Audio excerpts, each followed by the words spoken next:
achou? João 13, a partir do verso 1, ali está a revista Almeida, né, a versão da Bíblia. Eu vou ler aqui na NVI, que é a minha versão, e diz assim: um pouco antes da festa de Páscoa, sabendo Jesus que, chegado o tempo que deixaria este mundo e iria para o Pai, tendo amado os que estavam no mundo, amou-os até o fim. Estava sendo servido o jantar. O diabo já havia induzido Judas Iscariotes, filho de Simão, a trair Jesus. Jesus sabia que o Pai havia colocado todas as coisas debaixo do seu poder. Eu quero ressaltar esse versículo. Jesus, sabendo que o Pai tinha depositado nas suas mãos todas as coisas e que havia saído de Deus e ia para Deus. Assim levantou-se da mesa, tirou a sua capa e colocou uma toalha em volta da cintura. Depois disso, derramou água numa bacia e começou a lavar os pés dos seus discípulos, enxugando-as com a toalha que estava em sua cintura. Chegou-se a Simão Pedro, que lhe disse: Senhor, vai lavar os meus pés? Respondeu Jesus: você não compreende agora o que eu estou fazendo, mais tarde, porém, vai entender. Disse Pedro: não, nunca lavarás os meus pés. E Jesus respondeu: se eu não os lavar, você não terá parte comigo. Respondeu Simão Pedro: então, Senhor, não apenas meus pés, mas também as mãos e a minha cabeça. E Jesus respondeu: quem já se banhou precisa apenas lavar os pés. Todo o seu corpo está limpo, vocês estão limpos, mas nem todos. Pois ele sabia quem iria traí-lo e por isso disse que nem todos estavam limpos. Quando terminou de lavar-lhe os pés, Jesus tornou a vestir a sua capa e voltou ao seu lugar. Então lhes perguntou: vocês entendem o que eu lhes fiz? Vocês me chamam mestre e senhor, com razão, pois eu sou. Pois bem, se eu, sendo senhor e mestre de vocês, lavei-lhe os pés, vocês também devem lavar os pés um dos outros. Eu lhes dei o exemplo para que vocês façam como lhe fiz. Digo-lhes verdadeiramente que nenhum escravo é maior do que o seu senhor, como também nenhum mensageiro é maior do que aquele que o enviou. Agora que vocês sabem essas coisas, felizes serão se as praticardes. Vamos ler junto ali na tela o verso de número 17. 1, 2, 3. Se sabeis essas coisas, bem-aventurados sois se as fizerdes. Amém? Vamos para uma segunda leitura mais rápida. Marcos 10, versículo 41. Marcos 10, versículo 41.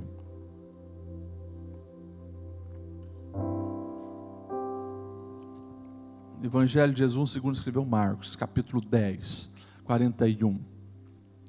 O texto diz assim: e os 10, tendo ouvido isto, começaram a indignar-se contra Tiago e João. Pode passar. Mas Jesus, chamando-os a si, disse-lhes: sabeis que os que julgam ser príncipe dos gentios, deles se assenhoriam, e os seus grandes usam de autoridade sobre eles. Na minha versão diz assim: vocês sabem que aqueles são considerados governantes das nações, as dominam, e as pessoas importantes exercem poder sobre elas.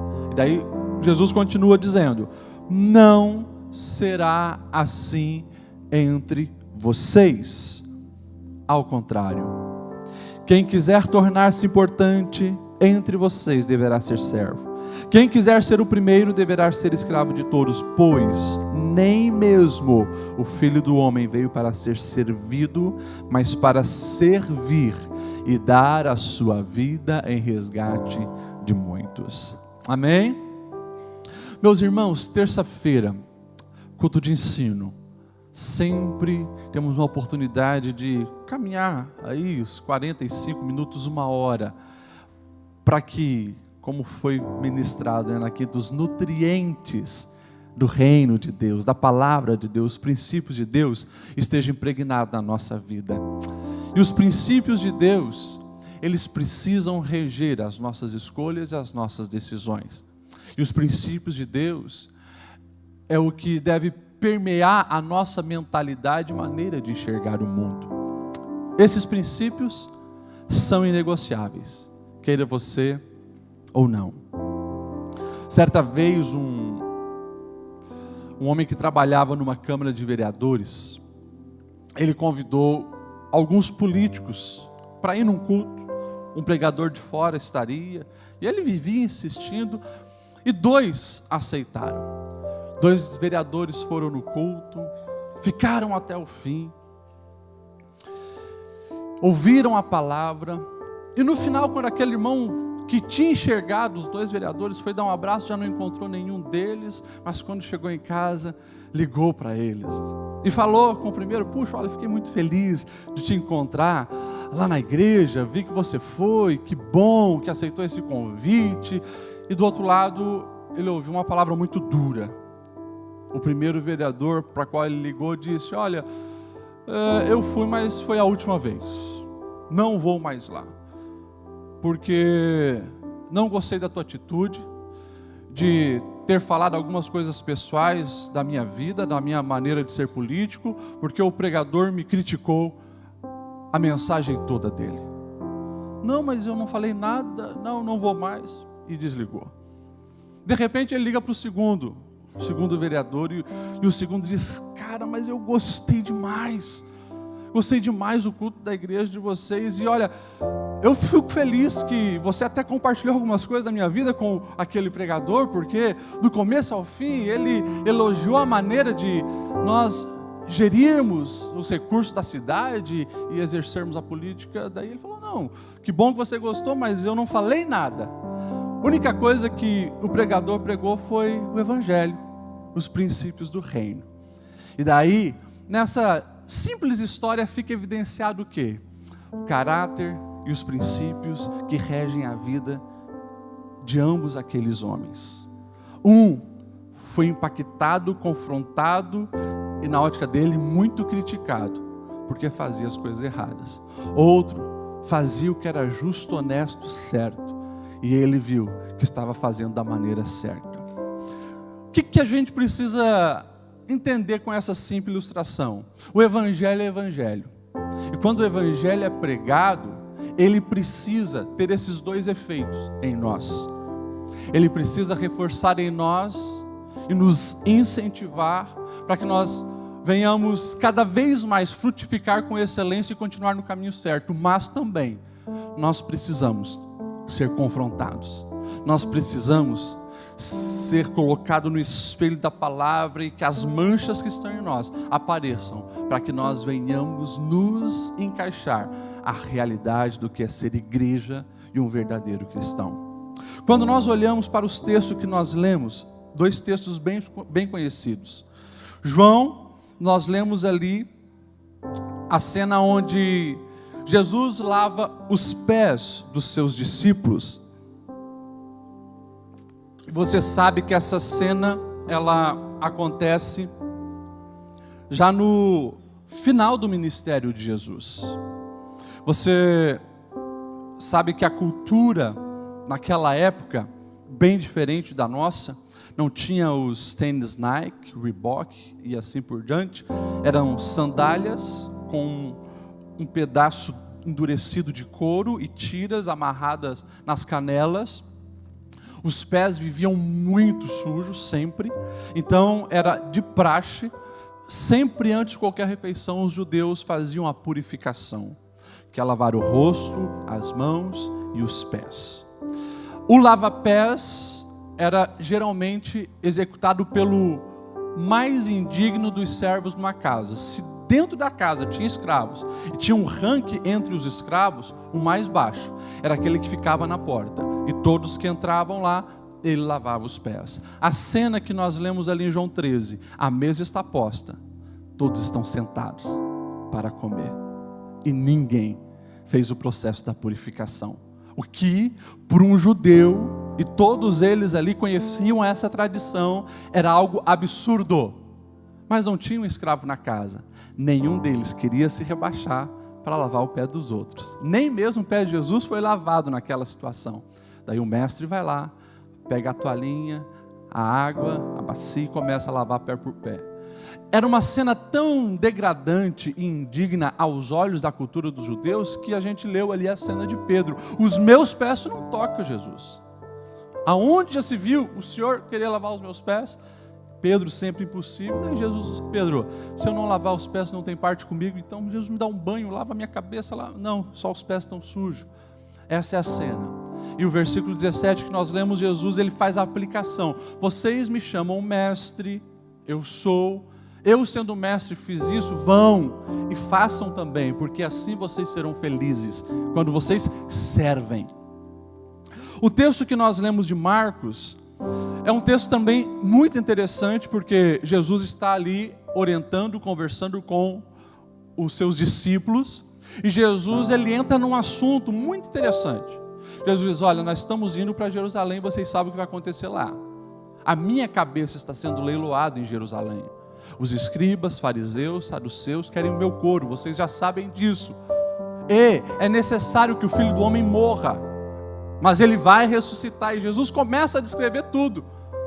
Daí é interessante, a sequência do texto, entra Tiago e João, e a gente sabe depois que foi um pedido da mãe dele também. Jesus, quando o teu reino for estabelecido, ou quando tu se tornar glorioso, permita que eu e o meu irmão João e Tiago sentemos um à tua direita e outro à tua esquerda.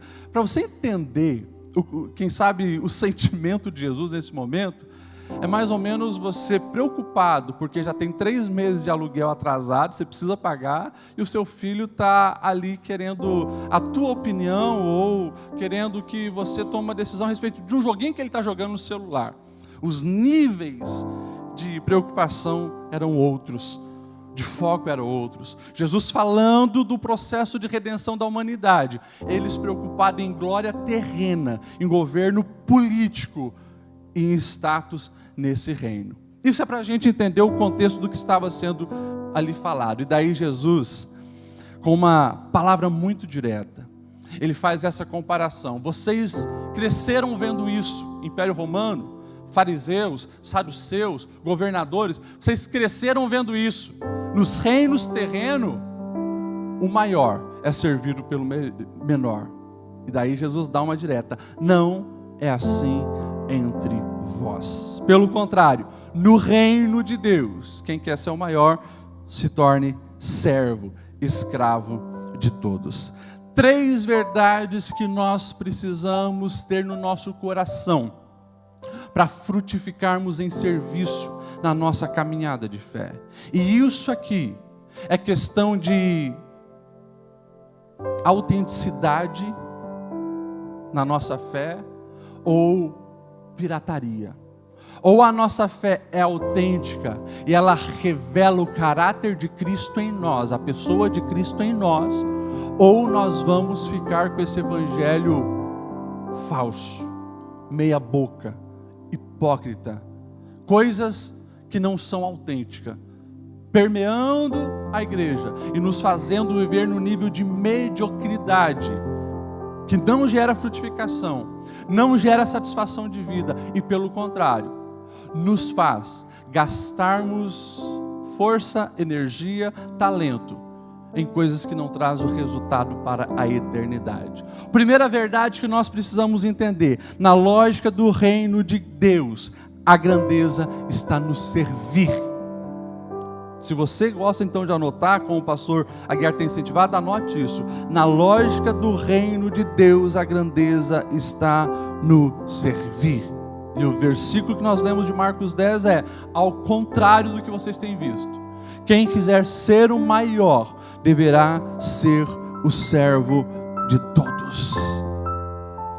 Meus irmãos, quando nós olhamos esse texto e o próprio Jesus dizendo, eu lhe deis o exemplo, nós precisamos trazer isso para a nossa mente. Se o propósito da minha vida, o propósito da sua vida, nós que nos dizemos cristãos, ou seja, pequenos Cristo, reflexos de Cristo, aqueles que agem parecido com Cristo, se o propósito da minha vida, e eu estou resumindo isso, não estou aqui questionando isso, é o propósito da tua vida que decidiu seguir a Jesus, ser parecido com Ele. Se esse é o propósito, eu preciso todos os dias me perguntar se eu estou também frutificando em serviço como meu Mestre Jesus. É claro que essa lógica de um mundo paralelo, aquilo que nós vivenciamos no nosso mundo real, sempre existiu e continua existindo. Na lógica do mundo lá fora, essa é a regra e continua sendo. O maior é servido pelo menor. Aquele que tem muito dinheiro usa isso para fazer com que os outros estejam ao seu pé. Aquela fagulha de egoísmo no coração humano continua ainda dominando a humanidade. A única possibilidade de nós sairmos fora da lógica do mundo é convertendo o nosso coração em Cristo Jesus e fazendo Ele se tornar o nosso padrão. É o que acontece com cada um dos discípulos.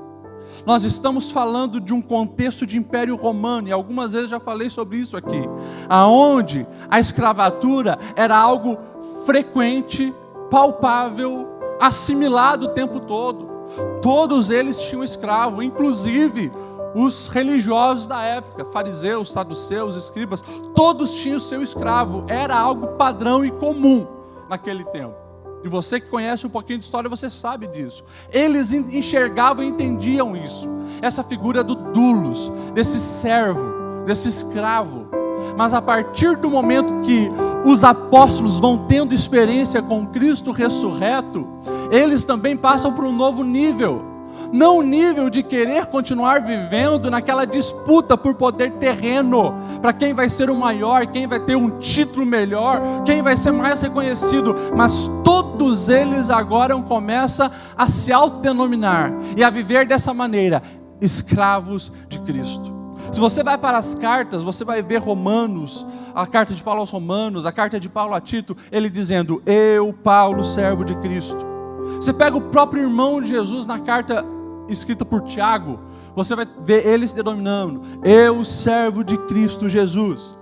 Você vai ver Pedro, esse Pedro, que no começo não queria que os pés fossem lavados, esse Pedro que nega 3 vezes a Jesus, esse Pedro que traiu Cristo no momento que deveria mais incentivá-lo a estar junto, cumprindo as suas promessas que caíram todas por terra. Esse Pedro, depois que teve a experiência com o Cristo ressurreto e a reconfirmação do seu chamado, ele é aquele que o tempo todo se denomina: eu, servo de Cristo Jesus. É interessante quando nós olhamos para essa realidade e a proposta de Cristo, porque continua soando muito estranho aos nossos ouvidos e aos nossos corações. Como eu disse, em cada um de nós, todos os dias, temos uma baita oportunidade de negar o nosso eu. A proposta desse mês, pastor Aguiar, foi fantástica. Essa proposta, de não reclamar, porque é algo tão natural da nossa natureza humana. Você está no trânsito, não está indo, você vai reclamar. Você se atrasou para alguma coisa, vai reclamar. Faltou dinheiro para alguma coisa, vai reclamar. Aconteceu qualquer coisa que te desagradou, vai reclamar. Esse exercício de nós nos policiarmos nos dá uma consciência mais madura, a ponto de vigiar a minha mente, os meus pensamentos e as minhas palavras para não reclamar. Consequentemente, eu tenho a oportunidade de negar o meu eu. Mas o tempo todo é assim.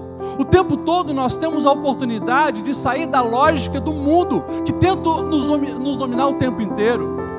Ou seja, é tão impregnado desde o momento que nós nascemos e somos criança, que a gente já nasce querendo tudo para nós.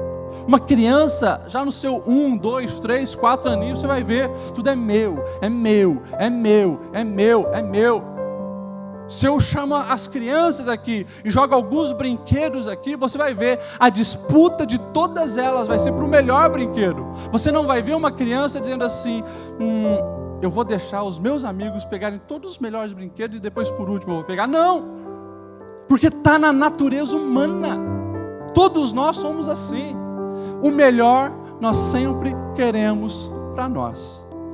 É a tua disputa por um lugar no ônibus, é a tua disputa por qualquer coisa da vida. Nós sempre queremos o melhor. Isso está impregnado no nosso coração. A gente raramente pensa mais nos outros do que nós mesmos. Daí a gente vê como o evangelho, ele é contra a cultura. Como o evangelho é remar contra a correnteza. Como o evangelho, ele traz uma proposta totalmente diferenciada. E se não passarmos por essa renovação de mente que apenas a experiência com o Cristo ressurreto gera em nós, e se nós não passarmos isso todos os dias, nós corremos um sério risco de ser levado o tempo todo pelo fluxo dessa correnteza, sem nem perceber. Sem nem perceber. É por isso que as palavras do Senhor atravessam séculos e continua dizendo para nós hoje: não será assim entre vós. Se você escolheu Cristo Jesus para servir, a gente tem que todo dia crucificar o velho eu. É fácil? Não é fácil, mas é necessário para que a frutificação flua da nossa vida.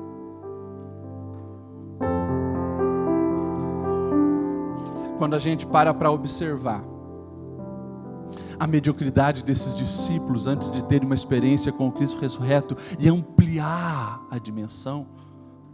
Por quê? Porque eles passam pelo que nós passamos. O que nós passamos? Nós passamos pelo processo de ficar cativo pela realidade terrena. No começo desse ano eu ainda preguei aqui sobre a busca por Deus, e eu falei da oração contínua de David Brenner: Senhor, ajude-me a discernir entre ouro puro e a escória reluzente, porque a escória reluzente o tempo todo tenta cativar o nosso coração, mas tem ouro puro para a gente desfrutar. Isso é mundo e evangelho.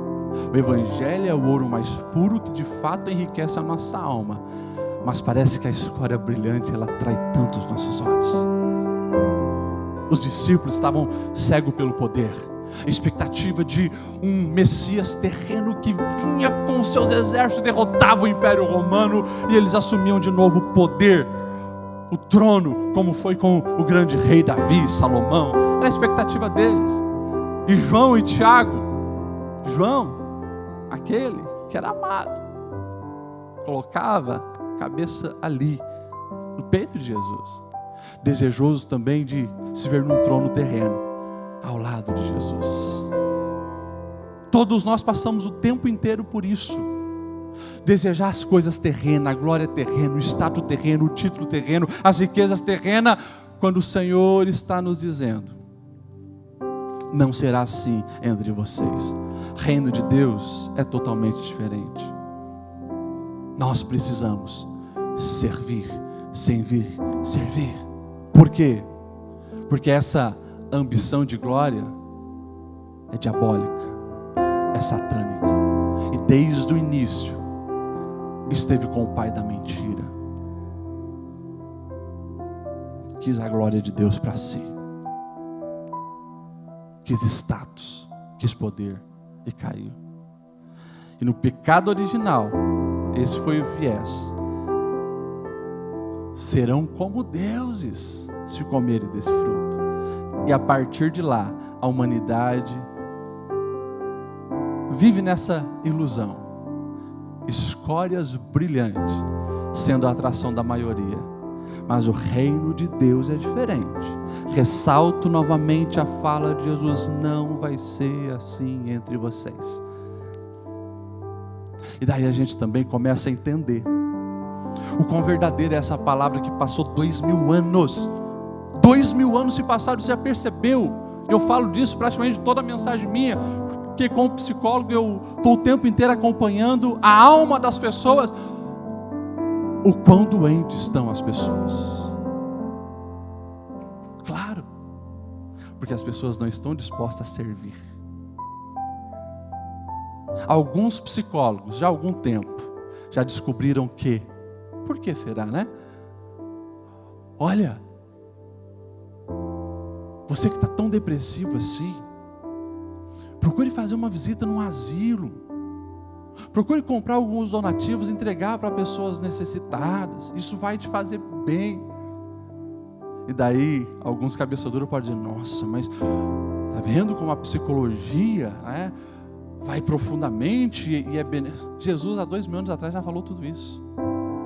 Felizes serão vocês se agirem dessa maneira, inverterem essa ordem, colocar realmente a toalha no colo e sair lavando os pés, ou seja, suprindo a necessidade de quem precisa. Entenda isso, é reino de Deus. Só que enquanto mais a humanidade fica naquele egoísmo buscando as escórias brilhantes, eles esquecem de viver o reino de Deus, e a depressão, a ansiedade, os dilemas da alma, níveis absurdos. Nós precisamos entender que o caráter de Deus revelado em Cristo Jesus, porque o texto deixa bem claro que ele não teve receio de se esvaziar e vir. E o próprio Jesus aqui nesse versículo nós lemos diz: pois nem o Filho do Homem veio para ser servido, mas para servir. E nós sabemos que o processo de restauração proposto por Cristo Jesus é para nos fazer imagem e semelhança de Deus novamente. Ou seja, como eu falei, nós não estamos aqui apenas falando de algo simples, mas é a vida de autenticidade de um cristão ou não. O fato dele enxergar o outro nesse nível, alguém que eu posso amar e servir com toda dedicação. Isso está impregnado naqueles que já passaram pela cruz e se tornaram imagem e semelhança de Deus novamente. Então a segunda verdade: quanto mais perto nós estivermos de Deus, mais saberemos amar e servir as pessoas. Quanto mais perto nós estivermos de Deus, mais nós saberemos amar e servir as pessoas. Pedro é aquele que, depois de restaurado, ele escreve a sua carta, duas cartas, 1ª e 2ª Pedro, e ele provavelmente foi um dos mentores, quem incentivou João Marcos a escrever o Evangelho. Mas 1 Pedro 4,10 ele vai dizer assim: cada um exerce o dom que recebeu para servir os outros, administrando fielmente a graça de Deus em suas múltiplas formas. Olha como é profundo esse texto. Cada um exerce o dom que recebeu para servir os outros, ou seja, tudo aquilo que você já recebeu de Deus, dons e habilidades, tem um propósito. O propósito maior até pode gerar enriquecimento, pode gerar títulos, diplomas e assim por diante, mas o propósito maior é servir. Servir, administrando fielmente a graça de Deus em suas múltiplas formas. Ou seja, você que teve uma experiência com Cristo, recebeu o Evangelho, falando sinceramente, já era. Você vai ter que prestar conta da graça que você recebeu. O que você estava dizendo, pastor Lediel? Eu estou dizendo, escute isso, eu estou dizendo, com todas as letras do alfabeto para você, que no dia do juízo, se você que conheceu o Evangelho, toda semana sentou aqui para ouvir palavra de Deus e não colocou em prática, a cobrança para você vai ser muito mais intensa do que para alguém que nunca ouviu o Evangelho, do que para alguém que não teve o privilégio como vocês estão tendo. A graça de Deus se manifestou sobre a sua vida, e você foi um privilegiado de ouvir a respeito de Jesus, a transformação que Ele pode fazer e os frutos que isso resulta. Tem um monte de gente que não passou por essa experiência. Pode ter certeza, o justo juiz, no dia do juízo, vai com certeza ter uma cobrança muito maior sobre vocês do que sobre eles. E nós, Tiago já vai dizer isso, nós aqui nós que temos o microfone na mão, o peso sobre nós é muito maior. Tiago ele vai dizer, abre depois lá Tiago capítulo 1, nem todos queiram ser ensinadores, porque no dia do juízo a cobrança sobre esses que ensinam vai ser muito maior. Eu tenho, assim, às vezes pensado nesses camaradas que vão para YouTube distorcer a Bíblia e estão enganando tanta gente. Esses dias teve uma pessoa da nossa igreja, o pastor Guerra, chegou para mim: pastor, mas eu não sei se participar da ceia ainda é certo, porque eu estava assistindo um pregador do YouTube, ele disse que ceia não é para fazer, porque o texto diz que vai estar celebrando a morte de Cristo, é como se estivesse tirando toda a glória da ressurreição. E eu falei, meu Deus, aonde esse cara tirou essa história? YouTube. Ai dos ensinadores no dia do juízo final. Então é coisa séria. Evangelho é coisa séria. E nós que recebemos a Cristo, nós temos um privilégio. E Pedro vai dizer, administrem fielmente a graça que vocês receberam. Administrem fielmente o que ele está dizendo.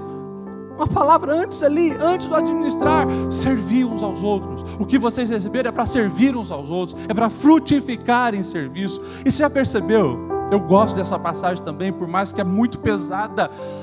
Eu já falei algumas vezes, preguei algumas vezes sobre Mateus 25, o próprio Jesus falando do dia do grande juízo, separação dos bodes das ovelhas.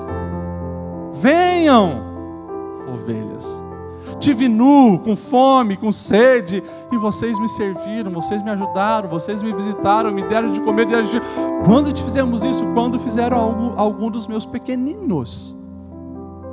E os bodes que vão ser condenados para o fogo eterno. Quando te fizemos isso? Quando te vimos nu, com sede, com fome, não fizemos nada. Quando deixaram de fazer alguns dos meus pequeninos. Quando eu olho esse texto, eu começo a compreender que, pela ótica, você já parou para analisar as palavras que estão aqui? É um servir que vem de Deus, não é aquele servir que exige algo em troca. Ou seja, o servir à maneira de Deus não é aquele servir, o toma lá, dá cá. Eu vou te ajudar hoje, hein, mas me lembra de mim amanhã? Não! Porque quem está com fome é porque já chegou no fundo do poço, não tem nada mais. Quem não tem o que vestir é porque está na pindaíba total. Ou seja, essa pessoa não tem nada para te dar em troca. Quando nós analisamos esse texto, a gente vê essa realidade. Não pode se esperar nada em troca. E daí essa cena do lava-pés que nós lemos também é fantástica. Porque o texto vai deixar bem claro. Todos os discípulos estavam ali. Ali estava o João. É fácil lavar o pé do João, porque é amigo, é parceiro. Bota a cabeça aqui, a gente chora e ri junto. É fácil servir quem está do nosso lado, quem nos apoia. Eu tenho certeza que você não tem dificuldade nenhuma em estar lá na casa da sua melhor amiga, né? Se oferecer, ela ficou doente, vai lá, vai lavar a roupa dela, a louça dela. Estou aqui, é amiga. Não tem problema, é amigo. Agora, Jesus também lavou o pé de Pedro. E Pedro era aquele que ia negar 3 vezes. No momento mais importante, iria virar as costas. Mas lavou os pés. Sabe aquelas pessoas que já te prometeram e não cumpriram? Pois é. Jesus está dizendo, sirva eles também. Não é fácil servir os grupos dos Pedro. E o grupo dos Tomé. Gente que não vai nem acreditar em você.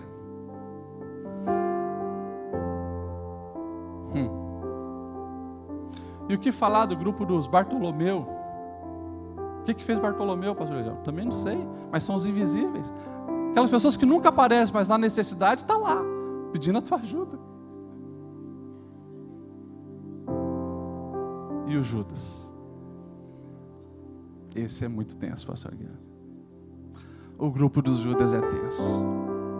Porque é aquele cara que está falando mal de você, aquela mulher que está fofocando da tua família. É aquele que te passou para trás.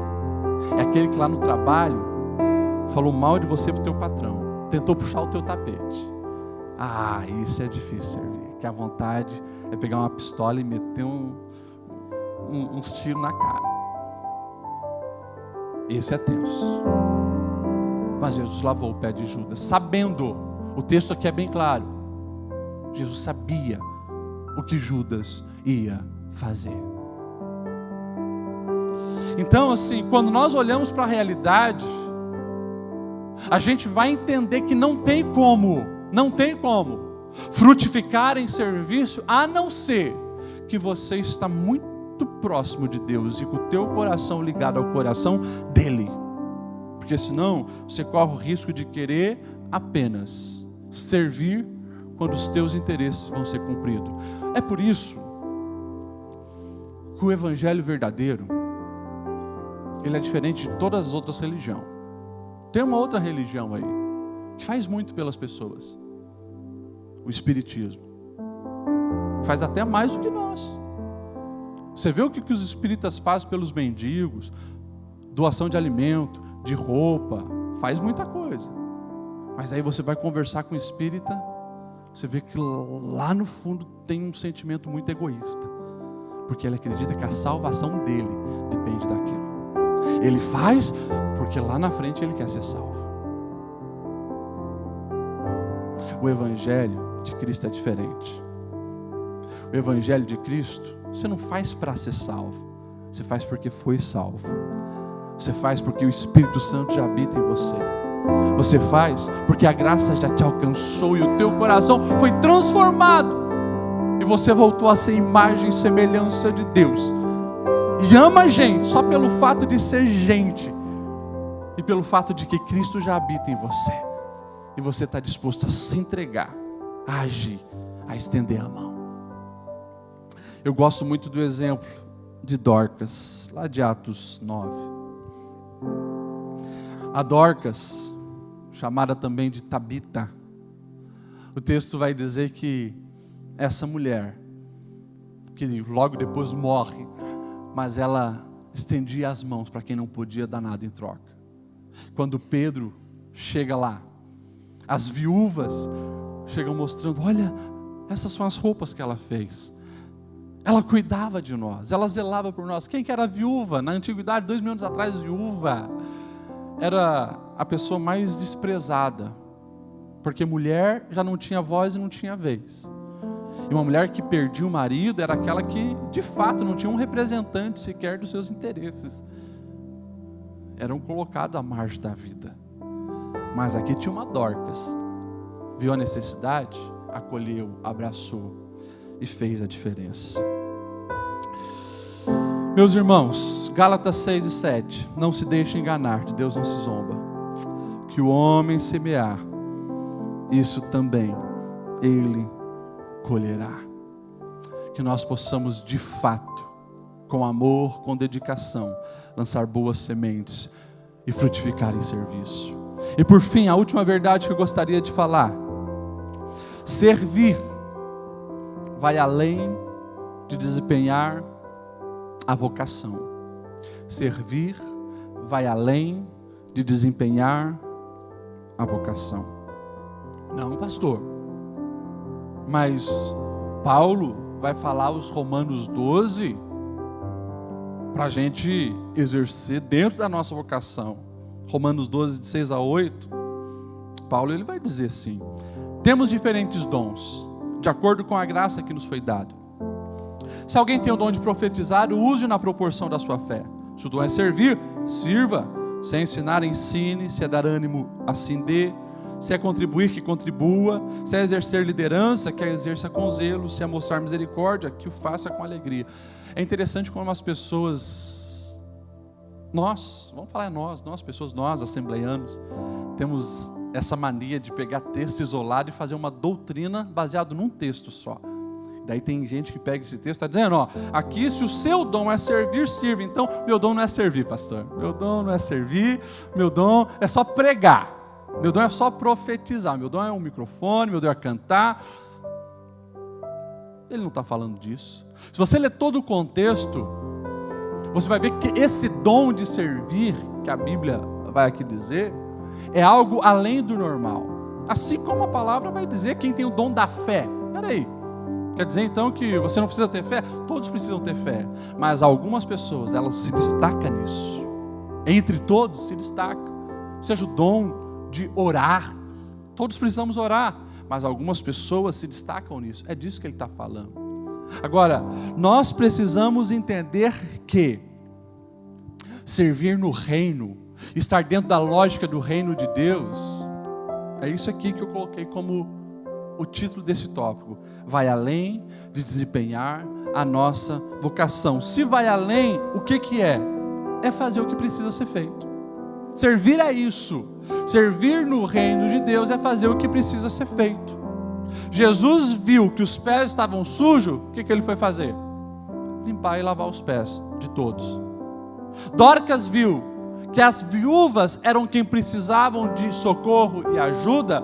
Vamos socorrer, vamos costurar, vamos dar roupa para essas mulheres, vamos tratar elas bem. Ou seja, nós precisamos ter o discernimento espiritual que vem de Deus e um olhar aguçado diante das realidades da vida, para que nós venhamos estender a mão e suprir as necessidades que precisam ser supridas, servir na área que precisa de servos.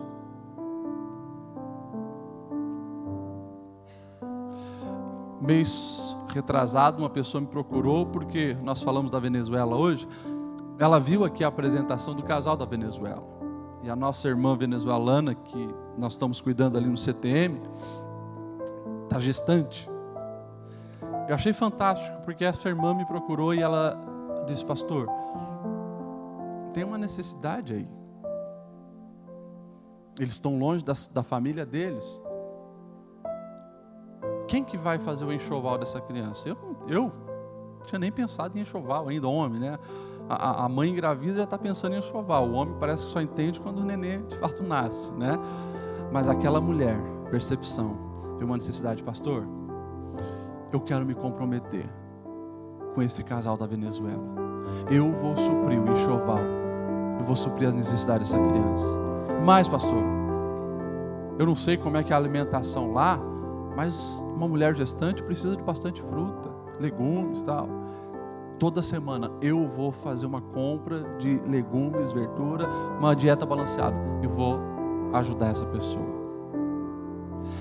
É isso que muitas vezes está faltando.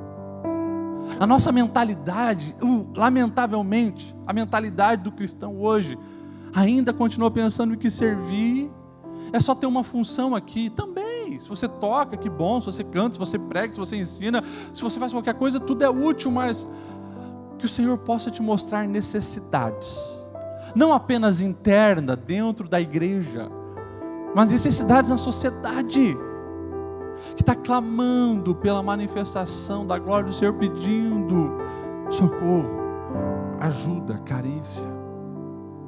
É fácil? Não é fácil. Essa irmã, ela abriu mão de recursos pessoais, de tempo, poderia estar usando para tantas outras coisas, para estender a mão. É interessante como a corrente do bem, pastor Aguiar, continua.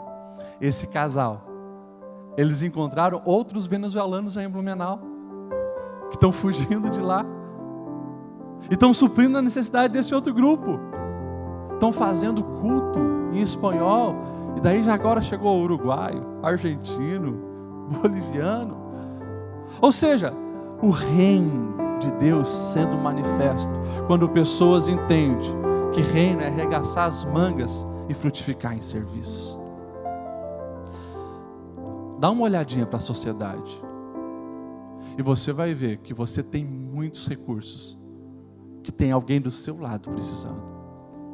Pastor, minha situação financeira não está boa. Não estou falando disso.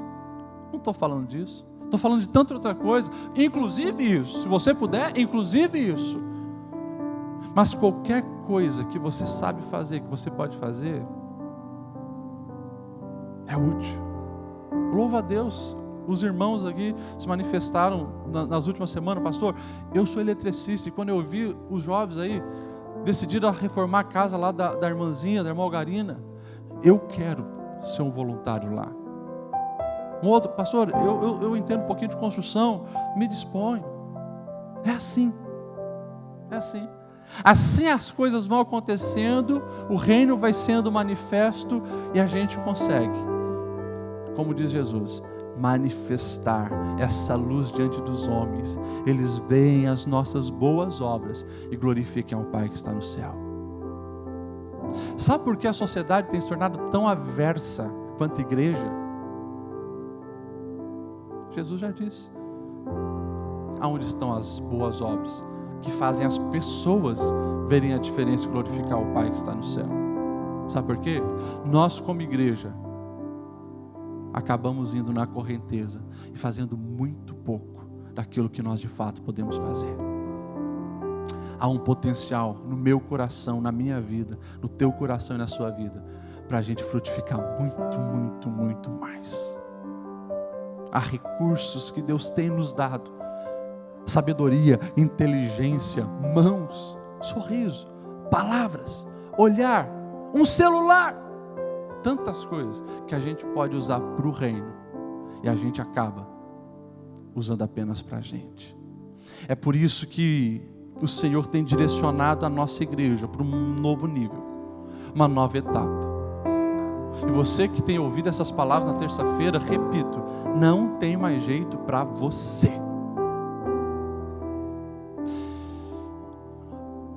Eu tenho muito medo de que diante de Deus um dia nós venhamos ouvir as palavras que a igreja de Laodiceia ouviu. Quando há a manifestação de Cristo e um recado para as igrejas, as 7 igrejas da Ásia. Laodiceia, cidade poderosa, rica, famosa, uma igreja top, e o recado é para a igreja: olha, vocês não são frio nem quente, estou pronto a vomitar-te. É forte. A realidade da cidade era essa mesmo. Quando você vai para essas viagens, você começa a entender a preciosidade da palavra de Deus. Eles não tinham água em Laodiceia. Eles puxavam uma água termal de Hierápolis. Os romanos fizeram aquedutos. E de Colosso, que tinha água fria e potável, eles puxavam essa água. Só que fizeram algo mal feito, porque essas águas se encontraram. E quando chegava em Laodiceia, estava morna. E essa água morna era imprestável. Se alguém desavisado chegava na fonte e bebia, vomitava de terrível que era aquela água. Água potável, fria, com água quente, termal, bem insalubre. E daí o recado de Deus é direto, uma verdade que eles conheciam. Está vendo? Essa realidade que ninguém suporta essa água, porque a água fria de Colosso, ela cumpre o seu propósito, ela supre a necessidade matando a sede das pessoas. As águas de Hierápolis suprem a necessidade, porque as pessoas entram nessas águas e elas são termais e tem ali minerais e outras coisas que geram cura. Agora vocês... Mas Deus não estava falando só da água literal, Ele estava falando do coração deles e do relacionamento deles com Deus. Vocês escolheram ficar ali, meia boca. Tem nome de crente, mas as atitudes de vocês estão muito longe do que alguém que é imagem e semelhança faria. Eu falo isso a nível geral. Igreja brasileira, nós precisamos temer diante de Deus, para que a gente não venha estar nessa categoria de mornidão, mas que nós venhamos ser quente, para gerar cura. Nós venhamos ser frio nesse sentido de matar a sede de quem tem sede de Deus. Deus nos chama para frutificar em serviço. Se coloque em pé. Nós vamos orar.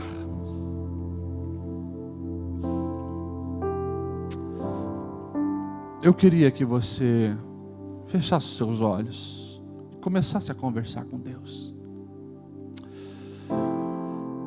O Espírito Santo tem nos confrontado com a palavra.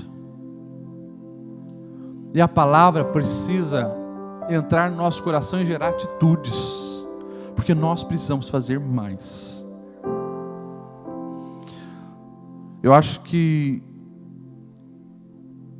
nós precisamos parar com esse negócio de achar desculpas ou terceirizar a culpa para o governo, para a escola, porque a resposta não está na política, a resposta não está na sociedade, a resposta está na igreja. Nós somos embaixadores do reino de Deus e Cristo se manifesta em nós. Se Cristo é o caminho, a verdade, a vida, e como nós, evangelho, colocamos placa na cidade, Jesus é a solução, mas Jesus escolheu se manifestar através de mim e de você. Ou seja, a igreja é a solução, você é a solução, você é a resposta. Vamos orar, pastor Aguiar. Amém. Vamos orar. E o tema do mês foi Unidos para Frutificar. Então vamos terminar essa oração de mãos dadas. Quanta coisa Deus conversou com a gente. Pastor, essa é a primeira terça que eu estou vendo. Averigua o que Deus conversou com a gente, acesse o nosso canal. Eu estive assim muito pensando no João 15 e chamou muito a minha atenção que em nenhum momento em João 15 a palavra fruto aparece no plural. Isso chamou muito a minha atenção. E se você for bem diligente, você vai entender por qual razão que a palavra fruto não aparece no plural. Porque a palavra fruto não está falando o que eu faço. A palavra fruto está falando o quanto que eu pareço com Jesus. E nessa oração nós vamos terminar dizendo que a gente quer parecer com Jesus. Esse serviço, esse verbo servir precisa ser conjugado na nossa vida, na família Debolô e nos terrenos em que os seus pés têm andado. Deus conversou com você, então vamos orar para que unidos nós possamos nos comprometer para que a gente venha frutificar de maneira honrada, de maneira sublime, de maneira feliz, de maneira alegre. Que ninguém venha passar perto de nós e venha permanecer em fome. Que nós sejamos os veículos de Deus para saciar muita gente. Que as nossas palavras sejam alimentos. Que os nossos gestos sejam nutrientes. Ah, Pai, obrigado, Jesus. Como meu coração está impressionado com a agenda que o Senhor preparou para a família Deblue no mês de fevereiro. Pai, quantas transformações no meu coração. O quanto que o Senhor expandiu o meu entendimento. Quanta clareza. Quanto encorajamento de Ti. Quanto confrontamento. Eu me rendo a cada chamado de Ti. Eu me rendo, Senhor, a cada chamado de Ti. Cada convocação Tua. Cada chamamento Teu. Para que eu venha a viver o melhor momento da minha frutificação. Pai, eu me rendo. Eu me entrego sem reserva, Senhor. Que a minha casa, que os meus filhos sejam como uma oliveira. Que o Alejandro Caleb e o Azalê Sacarita sejam como oliveiras.